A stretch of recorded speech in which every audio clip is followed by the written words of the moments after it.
Nah kan cantik banget warnanya golden brown. Ini sudah mateng, sudah kriuk, ini kelihatan renyah banget.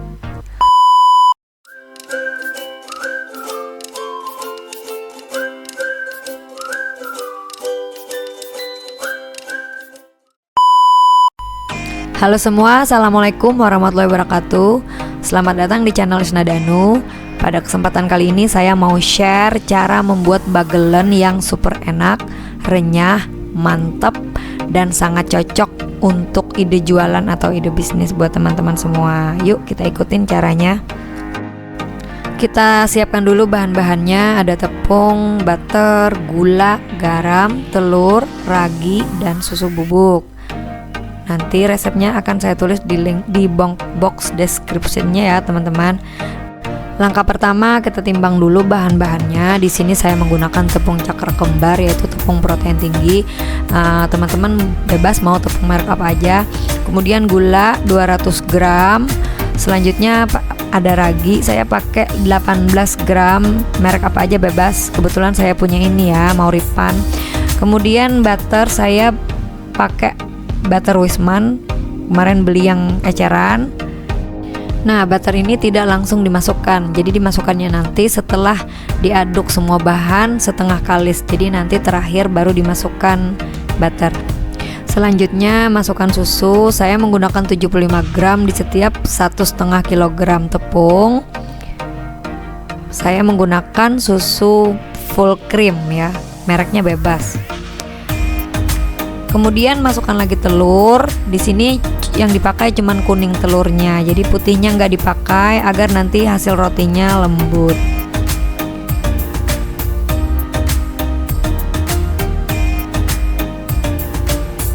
Diaduk-aduk sebentar agar rata. Kemudian ditambahkan air.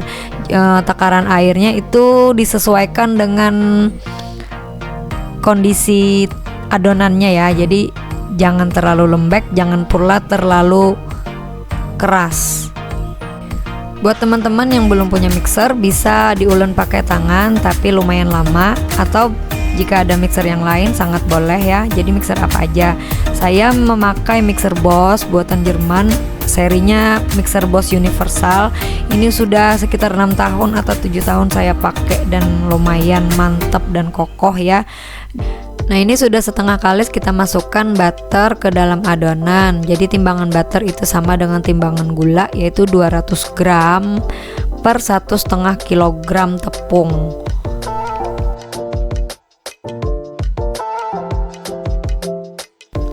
Lanjut di mixer lagi hingga kalis sempurna. Biasanya saya memixer lagi ini sekitar 45 menit ya, 30 sampai 45 menit tergantung timbangan tepung yang digunakan. Nah, ciri-ciri adonan yang sudah kalis itu dia makin ringan dan dia naik ke atas ya kalau menggunakan mixer ini. Jadi setelah dicek dengan tangan itu dia tidak robek kalau dibuka. Nah, ini sudah kalis berarti siapkan wadah. Jangan lupa diolesi minyak biar tidak lengket. Nah, kemudian adonan yang sudah kalis tadi dimasukkan ke wadah yang sudah diisi minyak. Jangan lupa tempatnya ditutup ya guys, agar adonan istirahat dengan sempurna dan maksimal pengembangannya. Setelah diistirahatkan 10 hingga 15 menit, adonan menjadi mengembang 2 kali lipat. Nah, kita cek dulu, kita keluarkan gelembung udara yang ada di adonan agar nanti jika sudah rotinya mengembang tidak ada terlalu banyak rongga-rongga yang terlalu besar ya. Nah, karena saya tidak punya meja khusus roti, jadi di sini saya siapkan loyang besar untuk bagi-bagi adonan agar mudah untuk dipanggangnya ya. Jadi adonan dibagi-bagi, saya nggak menimbangnya karena ini nanti akan diiris-iris. Adonan yang dibagi-bagi kemudian dibulat-bulatin memanjang ya. Jadi ini untuk mempermudah nanti dalam proses pengirisan. Nah, saya tidak menggunakan sarung tangan karena lagi-lagi untuk konsumsi sendiri. Ini saya bikin banyak karena memang biasanya kurang. Nah, ini prosesnya didiamkan sebentar, sekitar 10-15 menit, tidak perlu saya masukkan ke proper. Nah, setelah 15 menit langsung dipanggang. Nah, ini hasilnya setelah pemanggangan, gembul-gembul, lucu banget ya. Udah dimatikan, suhu pemanggangan 200 derajat Celcius, api atas bawah ya. Tips, setelah dikeluarkan dari oven itu langsung digebrak dulu agar tidak kempes. Jadi digebrak itu tujuannya agar mempertahankan udara yang ada di dalam roti. Nah, ini tips nih didapatkan dari pengalaman saya dulu ya, sama belajar dari para chef-chef. Saya ikut kursus dulu, kursus roti untuk memulai usaha. Jadi belajar dulu sebelum memulai. Nah, roti-roti ini saya diamkan dulu 1 kali 24 jam, keesokan harinya baru bisa diiris-iris karena teksturnya sudah kuat, kokoh, sehingga saat dipotong itu rapi dan tidak tercerai-berai. Nah, ini penampakannya, pengirisannya rapi dan kokoh gitu ya. Selanjutnya kita siapkan dulu bahan-bahan sebagai olesan sekaligus sebagai topping ya. Di sini saya pakai margarin dicampur dengan butter agar aromanya tuh mantep gitu ya. Kemudian ada gula halus, ada gula pasir sedikit, ada susu full cream.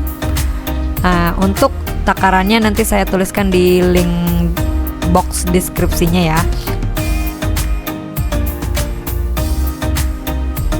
Penggunaan butter hanya sedikit aja, jadi sekitar 180 gram. Ini agar aromanya itu keluar. Nah, langsung aja di mixer dulu. Mixernya bertahap, mulai dari butter dulu, mulai dari margarin dulu, lanjut kemudian tambahkan gula halus, ditambah lagi gula pasir sama susu bubuk.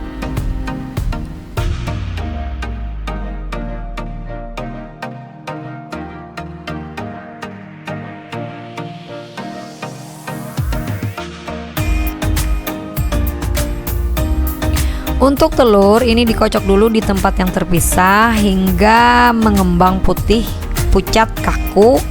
Nah, setelah itu baru kemudian digabung ke dalam adonan butter tadi. Kenapa dipisah? Karena jika digabung terlebih dahulu maka dia akan berair dan susah untuk menyatu. Nah, ini baru digabung setelah dia agak kaku ya. Fungsi telur di sini agar nanti adonan yang dipanggang itu mengikat butter. Jadi tidak hilang sama sekali. Jika hanya menggunakan butter saja, nanti tidak ada tersisa topping di atas roti, irisan roti. Nah, telur ini akan mengikat sehingga dia ada muncul berupa topping di atas roti yang kita panggang sehingga bentuknya lebih cantik. Oh iya, untuk susu ini bisa ditambahkan di akhir, bisa ditambahkan di awal ya. Nah, ada satu lagi yaitu vanilla butter. Ini untuk memperkuat aromanya, aroma dari rotinya nanti. Jadi wangi, harum tercium kemana-mana. Di mixer dengan kecepatan pelan aja hingga tercampur rata hingga set. Nah, ini sudah ya. Setelah sudah rata adonannya baru bisa kita gunakan untuk mengoles topping roti tadi.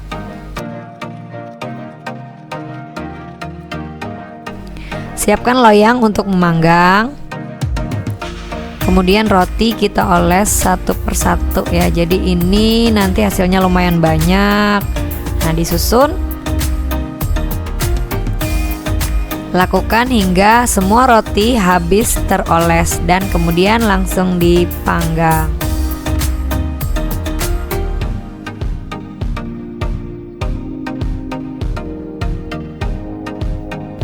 Nah, ini sudah selesai, roti siap untuk dipanggang. Sebelumnya boleh ditambahkan dengan topping apapun, bisa coklat, bisa keju, bisa green tea, bisa abon dan sebagainya sesuai selera. Selanjutnya dipanggang, masukin ke oven selama 30 hingga 45 menit atau tergantung oven masing-masing ya. Kalau saya menggunakan suhu 150 derajat, api atas bawah. Nah, jika sudah tercium aroma yang wangi, kemudian dicek sudah garing, berarti sudah matang ya. Nah kan cantik banget warnanya golden brown. Ini sudah mateng, sudah kriuk, ini kelihatan renyah banget.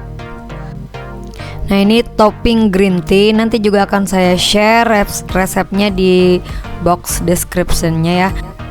Nah setelah didinginkan bisa langsung dikemas atau dimasukkan toples untuk dijual lebih lanjut ya. Demikian cara membuat bagelen yang super enak, renyah, dan nikmat banget. Jika ada pertanyaan silahkan tulis di kolom komentar. Dan yang baru bergabung jangan lupa subscribe dulu ya, karena nanti insya Allah kita akan rutin bagikan video-video bermanfaat lainnya. Terima kasih sudah menonton dan assalamualaikum warahmatullahi wabarakatuh.